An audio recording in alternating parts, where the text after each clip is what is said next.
Nos dicen que el Estado es el problema, que si lo dejáramos morir, seríamos verdaderamente libres, que los impuestos nos esclavizan, que las regulaciones son cadenas, que la justicia, la real, solo se alcanza cuando cada quien compite por su cuenta.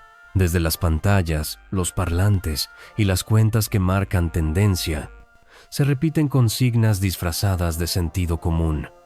Menos reglas, más mercado, menos Marx, más Mises, menos Estado, más libertad. Y mientras celebran al mercado como el espacio del mérito y la autonomía, algo más profundo está ocurriendo. Los dueños del capital reclutan soldados entre quienes no poseen nada. Nos convencen de que somos esclavos del Estado, para que defendamos con orgullo a quienes realmente nos subordinan. Y muchos aceptan esa misión con entusiasmo, luchan por intereses que no les pertenecen, gritan «libertad», mientras cargan orgullosos el estandarte de su propia servidumbre. Ese es el milagro ideológico del presente, la transformación de la obediencia en virtud, del sacrificio en mérito y del privilegio de unos pocos en causa popular. Hoy, millones marchan felices al campo de batalla del mercado, no para liberarse, sino para proteger a quienes ya ganaron. Y aunque nadie lo diga abiertamente, el verdadero lema que rige esta era podría ser: lacayos del mundo, uníos, no para resistir, sino para servir, no para rescatar la institución que te representa, sino para abolirla, no para emanciparte, sino para defender al amo, y hacerlo además, creyendo que es por tu bien.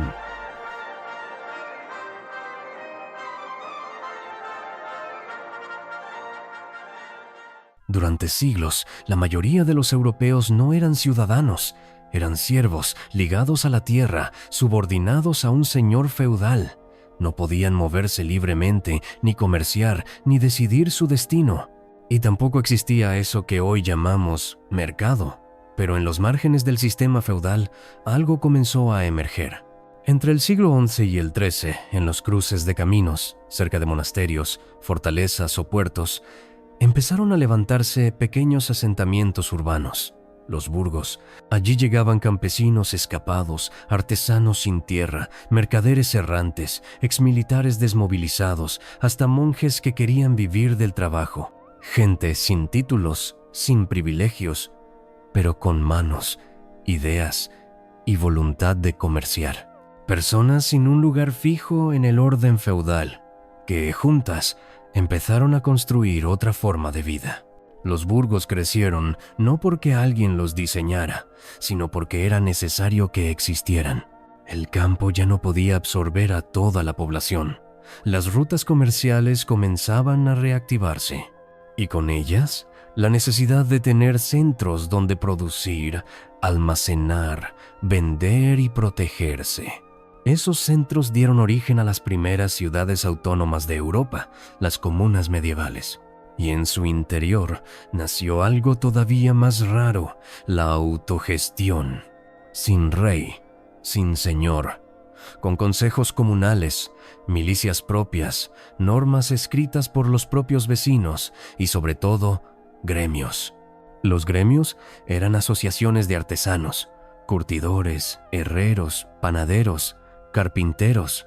Regulaban la producción, fijaban precios, definían los aprendizajes y las condiciones de trabajo. La lógica no era competir hasta que gane el más fuerte.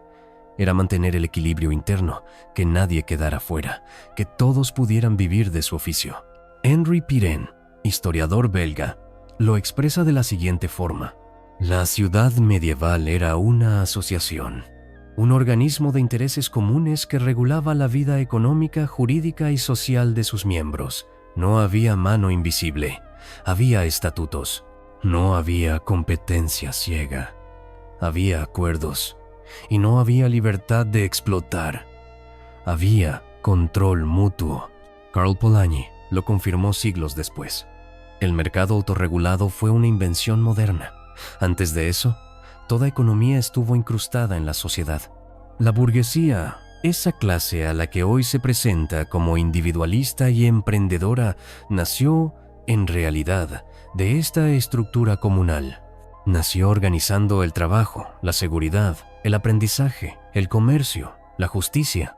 Burgués no era el dueño del capital, era el habitante del burgo. Y según el gran historiador francés Fernand Braudel, el capitalismo no nace aquí, nace después, cuando ciertos sectores de esta burguesía comienzan a aliarse con el poder político para expandir su influencia más allá de las murallas de sus ciudades.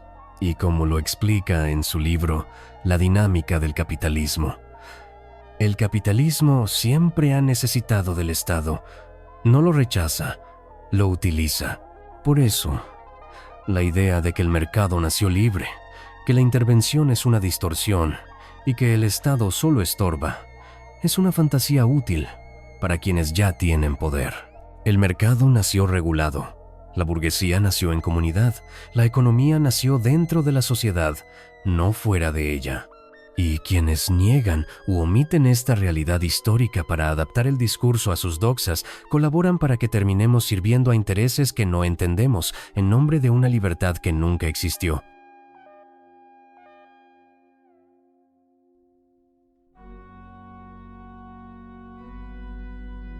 Cuando la burguesía logró consolidarse en las ciudades, no se detuvo ahí. El objetivo ya no era solo proteger su autonomía local, sino crecer más allá de los muros del burgo. El taller necesitaba acceso a nuevas materias primas, el comerciante, rutas más seguras y confiables, el mercader, leyes comunes, monedas estables y menos peajes feudales. Y todo eso no lo podía ofrecer el mercado solo, lo podía ofrecer el Estado. En Flandes, en el norte de Italia, en las ciudades alemanas de la Hansa, las burguesías locales empezaron a financiar a los reyes. Lo hacían con préstamos, tributos especiales o apoyo político. A cambio, recibían fueros, privilegios comerciales, exenciones impositivas, acceso a puertos o monopolios. El caso de la ciudad de Brujas es ilustrativo. En el siglo XIII, su burguesía textil financió al conde de Flandes en su conflicto con la corona francesa. No lo hicieron por lealtad, lo hicieron por negocios. Y cuando ganaron, consiguieron una carta de derechos comunales que los liberaba de la subordinación directa a cualquier señor feudal.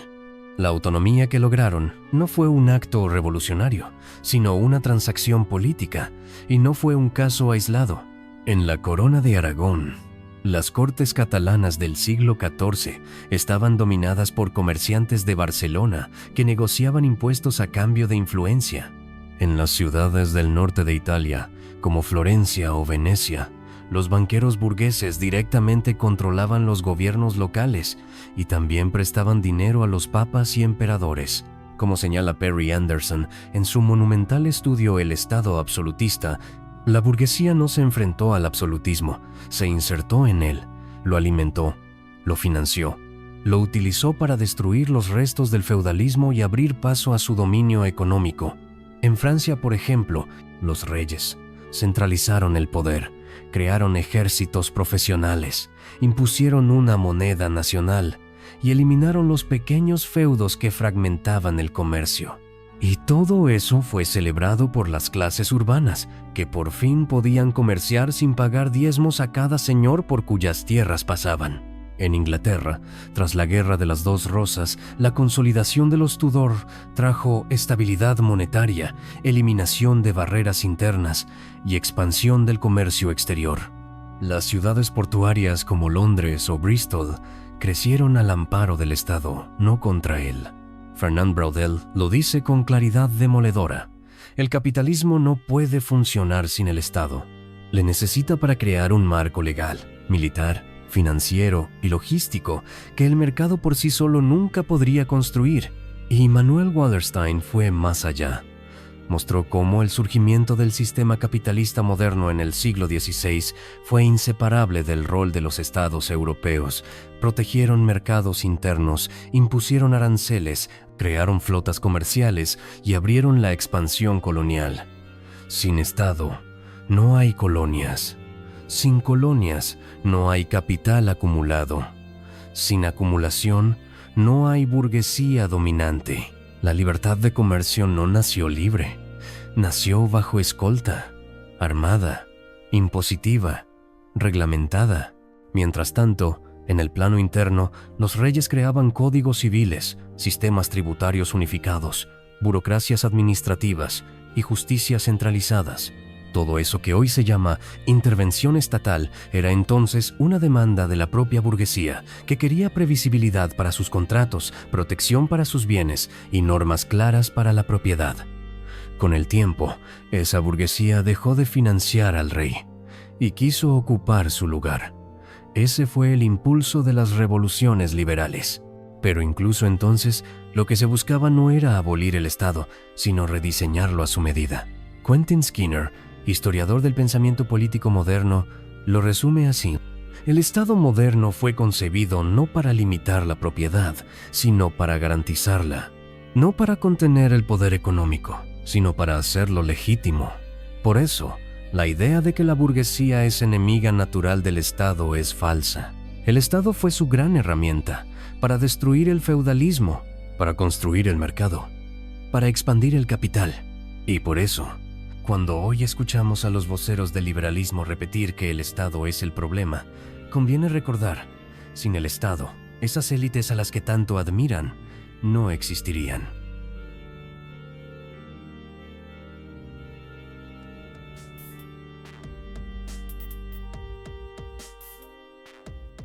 Hay una historia que se repite como verdad absoluta en los discursos empresariales, los foros económicos y las redes sociales. La historia del individuo que, a pura fuerza de voluntad, sin ayuda de nadie, construyó su propio destino. El emprendedor, el hecho a sí mismo, el que empezó con nada y lo logró todo. El nuevo héroe moderno. Y como toda buena mitología, oculta más de lo que revela. Ese relato no es nuevo. Ya estaba presente en las biografías burguesas del siglo XIX y se consolidó en el siglo XX con la figura del self-made man, celebrada por el sueño americano. Pero lo que no se dice es que ninguno de esos héroes individuales podría haber existido sin un entorno construido colectivamente, sin caminos, correos, moneda estable, tribunales, bancos centrales, policía, educación pública, salud básica, puertos, electricidad, comunicaciones. Todo lo que permite que un negocio funcione no es producto del mercado, es producto de lo público. Como afirma la economista Mariana Mazzucato en su libro El Estado Emprendedor, la mayoría de las innovaciones disruptivas que dieron forma al siglo XXI, desde Internet hasta el GPS, pasando por la pantalla táctil o el reconocimiento de voz, fueron desarrolladas con fondos públicos. El sector privado aparece al final para empaquetar, vender y capturar el valor.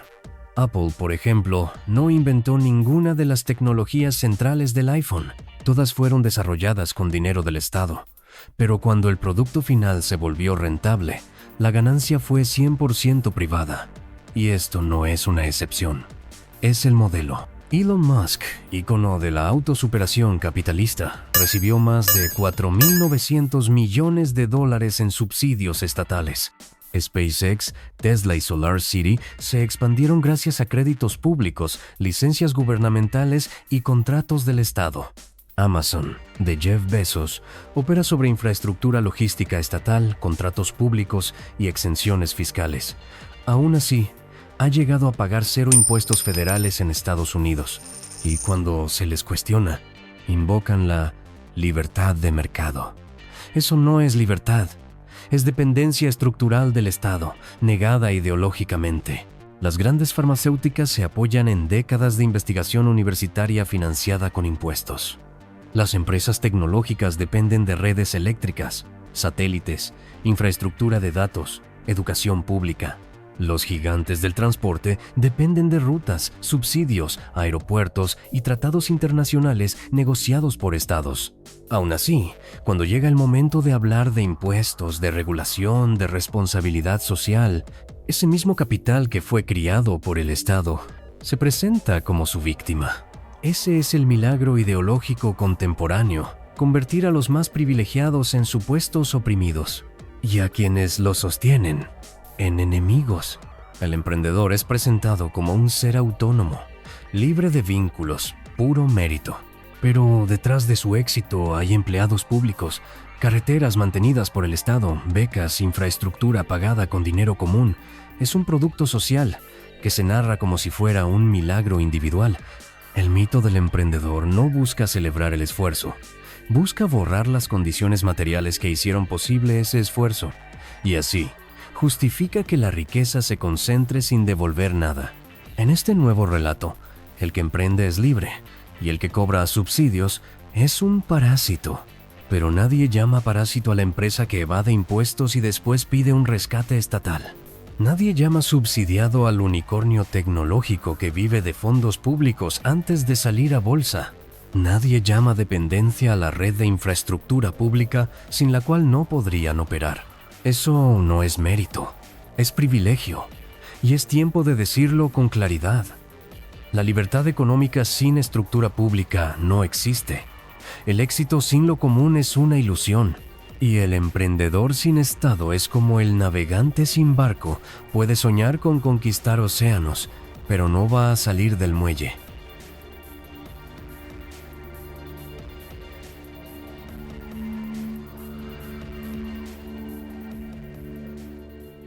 Antes de que el Estado fuese presentado como un estorbo, fue una tabla de salvación. Antes de ser acusado de ineficaz, fue la única institución que pudo evitar el colapso total del sistema. Durante el siglo XIX y comienzos del XX, el capitalismo funcionaba bajo una lógica liberal estricta. El mercado debía regularlo todo, el Estado debía abstenerse, y la pobreza era vista como parte natural del orden. La propiedad privada era inviolable, y cualquier intento de redistribuir era tachado de amenaza. Fue un modelo desigual, inestable y profundamente elitista. No había protección social, ni sindicatos reconocidos, ni salario mínimo. Las crisis eran frecuentes, los ciclos de especulación devastadores y las condiciones de vida, para la mayoría, precarias. Hasta que todo estalló en 1929. La Gran Depresión fue mucho más que una crisis financiera, fue el colapso de una forma de entender el mundo. Los bancos quebraron, el desempleo alcanzó niveles históricos, la producción se paralizó y millones de personas cayeron en la pobreza de la noche a la mañana. En ese escenario, las recetas clásicas fracasaron. La teoría de que el mercado se corrige solo se convirtió en un chiste macabro. Y fue entonces cuando apareció una figura fundamental, John Maynard Keynes. En su obra Teoría General del Empleo, el interés y el dinero, 1936, Keynes argumentó que el Estado debía intervenir activamente en la economía para estimular la demanda, garantizar el empleo y estabilizar el ciclo económico. No era una revolución socialista, sino un salvavidas para el capitalismo. Inspirado por estas ideas, el presidente estadounidense Franklin Roosevelt puso en marcha el New Deal, un conjunto de políticas públicas que incluían inversión estatal en infraestructuras, programas de empleo, regulación financiera, protección laboral y sistemas de seguridad social. Y funcionó. Estados Unidos se estabilizó, se evitó una revolución y se sentaron las bases de un nuevo pacto social. Tras la Segunda Guerra Mundial, este modelo se extendió por gran parte de Europa. Se lo conoció como Estado de Bienestar, un acuerdo entre capital y trabajo para repartir los frutos del crecimiento. El Estado intervenía, protegía, redistribuía, y a cambio, el capital podía seguir acumulando en un entorno socialmente más estable, como explica Tony Judt en su libro. Algo va mal. Durante 30 años, Europa Occidental y Estados Unidos vivieron una era de prosperidad sin precedentes, no porque se abandonara el capitalismo, sino porque se lo domesticó. El periodo que va de 1945 a mediados de los años 70 se conoce como los 30 gloriosos. El desempleo era bajo, los salarios crecían, la educación se expandía, la desigualdad se reducía. Las instituciones públicas no eran perfectas, pero funcionaban. Y, sobre todo, representaban un proyecto común. Pero ese pacto no iba a durar. En los años 70, el modelo keynesiano empezó a mostrar fisuras. La crisis del petróleo, El estancamiento económico y el aumento de la inflación fueron aprovechados por sectores conservadores para lanzar una contraofensiva ideológica. Ya no se trataba solo de ajustar la política económica, se trataba de cambiar el sentido común. La Escuela Austríaca de Economía, con figuras como Friedrich Hayek y Ludwig von Mises, llevaba décadas sosteniendo que el Estado es una amenaza a la libertad, que la planificación conduce al totalitarismo y que el mercado libre es el único sistema compatible con una sociedad sana. Su momento llegó. Con la llegada de Margaret Thatcher en el Reino Unido y Ronald Reagan en Estados Unidos, comenzó el desmantelamiento sistemático del modelo anterior. Privatizaciones masivas, recorte del gasto público, eliminación de regulaciones, debilitamiento sindical, reducción de impuestos a los más ricos. Thatcher lo dijo sin rodeos. No existe eso que llaman sociedad. Hay individuos y hay familias. Era el fin del pacto social y el inicio de una nueva era, el neoliberalismo. Pero el neoliberalismo no eliminó al Estado, lo capturó. El Estado siguió existiendo, pero su función cambió. Ya no garantizaba derechos, ahora garantizaba beneficios. Rescataba bancos, no personas. Protegía capitales, no salarios. Regulaba para facilitar negocios, no para limitar abusos. Como denuncia Wendy Brown en El pueblo sin atributos, el neoliberalismo no destruye el Estado. Lo vacía de contenido democrático y lo transforma en un instrumento técnico de gestión económica al servicio de las élites. Para lograrlo, hacía falta algo más: desgastar la legitimidad del Estado ante la sociedad. Y eso se hizo desde dentro. Se nombraron incompetentes, se recortaron recursos, se burocratizó hasta la parálisis. Y cuando los servicios públicos colapsaron, se culpó al Estado, no al sabotaje. Como explicó Noam Chomsky, primero se arruina lo público para que funcione mal. Luego se privatiza. Y por último, se vende esa destrucción como eficiencia. La consecuencia fue una crisis estructural de representación. Las instituciones dejaron de proteger, los derechos dejaron de ampliarse, el Estado ya no pareció propio. Y en ese vacío surgió la idea de que la libertad está en destruirlo, que si el Estado desaparece, seremos finalmente libres, que el mercado otra vez lo resolverá todo. Pero esa es la gran trampa. Las élites no quieren eliminar el Estado, quieren moldearlo para sus intereses.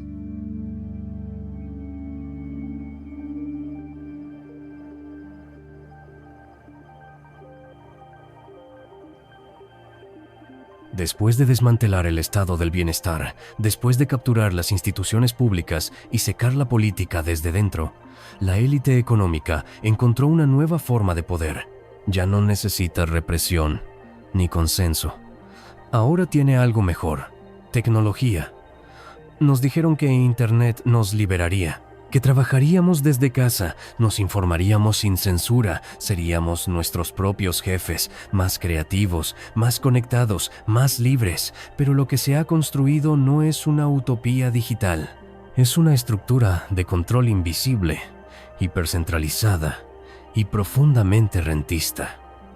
No estamos frente a un capitalismo productivo, estamos frente a lo que el economista Cedric Durand llama tecnofeudalismo. Una nueva forma de dominación donde el poder económico no se basa en la competencia, sino en el control de territorios digitales cerrados. Durand lo explica con claridad. La economía digital se organiza alrededor de plataformas que se comportan como señores feudales, delimitan sus dominios, controlan las condiciones de acceso, extraen rentas y deciden unilateralmente las reglas del juego. Y el precio que pagamos no es solo monetario, pagamos con atención, con datos, con obediencia. Shoshana Zuboff, en La era del capitalismo de la vigilancia, lo describe como un nuevo régimen económico. Estas empresas no ofrecen servicios, nos extraen información para predecir y modificar nuestra conducta. Se apropian de nuestra experiencia humana como materia prima gratuita. Creemos que navegamos, pero somos los navegados. Google, Amazon, Meta, Apple, Microsoft no producen como lo hacía el viejo capitalismo industrial. No crean valor a través del trabajo directo, sino mediante el control absoluto del entorno digital. Es el paso del capital al código, del salario a la suscripción, del producto al algoritmo.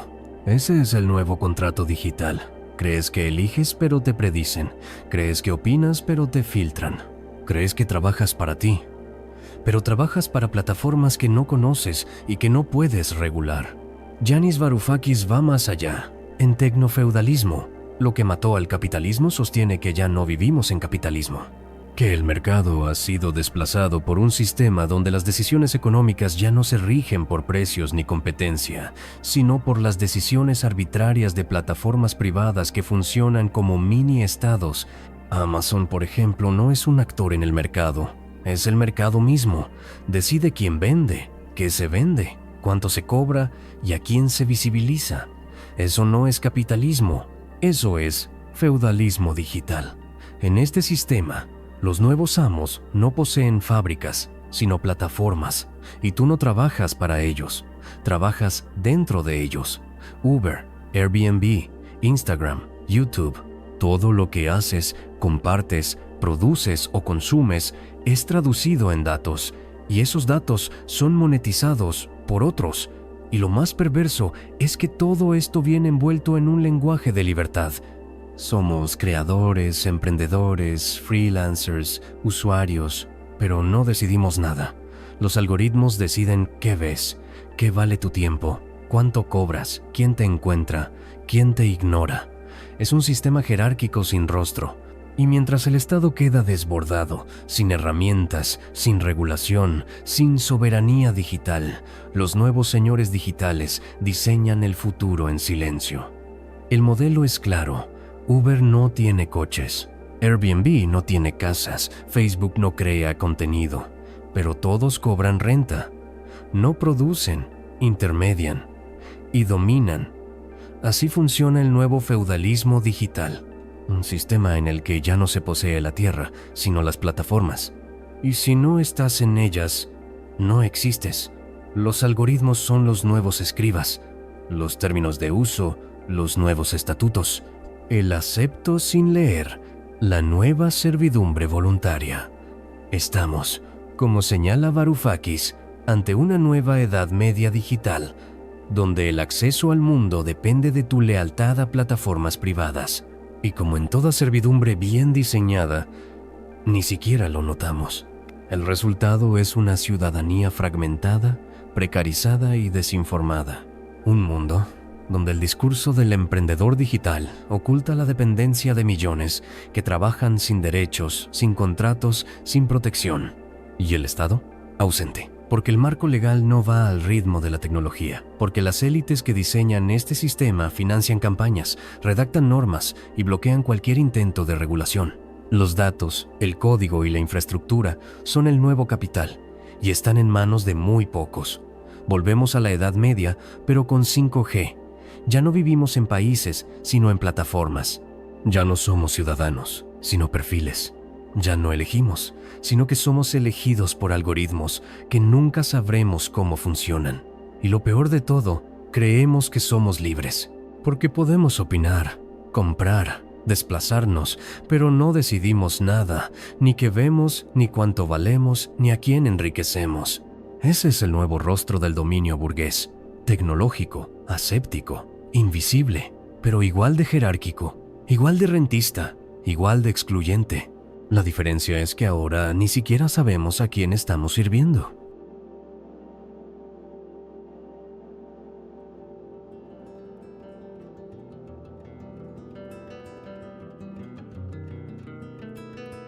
Hay épocas en las que los poderosos imponen su voluntad por la fuerza y otras en las que ya no necesitan hacerlo, porque han logrado algo más efectivo, que los de abajo luchen por los intereses de los de arriba, que renuncien a su derecho a organizarse en defensa de lo común, que pidan menos sociedad, menos Estado, menos comunidad, convencidos de que así serán más libres, que se enfrenten entre sí en nombre de su individualidad, mientras los que mandan ni siquiera se ensucian las manos. Vivimos tiempos en los que la obediencia ya no se impone, se desea, se defiende, se celebra. Y mientras proclamamos nuestra libertad, la estructura que nos sostiene se desmonta pieza por pieza. la educación, la sanidad, la justicia, el trabajo, la soberanía, todo se convierte en negocio, todo se alquila, todo se delega a manos invisibles y privadas. Hoy ya no llevamos cadenas, llevamos sus logos, ya no obedecemos por miedo, obedecemos creyendo que es cool, que es smart, que es libertario. Y cuando alguien se atreve a preguntar, a sospechar, a recordar, entonces es acusado de enemigo, de antiguo, de resentido. Así es como el poder sobrevive, no ocultándose, sino disfrazándose de sentido común. No hay libertad sin conciencia, no hay futuro sin memoria, y no hay emancipación posible si uno cree que su amo es su amigo. Están construyendo un culto al individuo porque nos quieren divididos. Y si no fuera tan triste, tan grave, resultaría casi graciosa la forma en que nos dominan. Las oligarquías se ríen a carcajadas al vernos incapaces de aplicar la simple solución que nos ofreció Marx para que esto no ocurriera: unirnos. Hoy, un puñado de multimillonarios concentra una porción obscena de la riqueza mundial, mientras la mitad de la humanidad apenas posee el 2% de ella. Esa es la triste verdad que ningún razonamiento liberal podrá justificar. Nos observan desde sus rascacielos y piensan: lacayos del mundo, uníos y traednos las ganancias.